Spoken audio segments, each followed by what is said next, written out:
Hello everyone. The MPC has announced the policy and the key decisions are as follows. RBI unanimously decided to keep the key rates unchanged in line with market expectations. The stance was retained at neutral.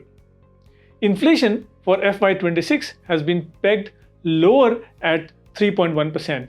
However, Q4 FY26 inflation has been retained at 4.4, while inflation for Q1 FY27 has been projected at 490.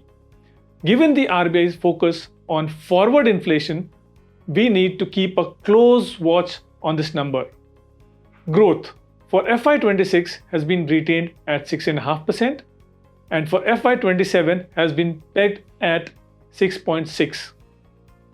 Liquidity is ample in the system and hence overnight rates are likely to be anchored between 530 to 540 range.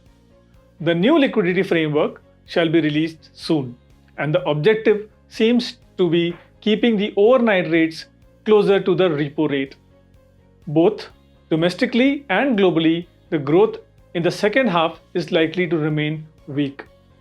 Based on the recent weak jobs data in the US, the Fed is likely to cut rates in September. Fed fund futures are pricing in about 85 basis point rate cuts by March 2026.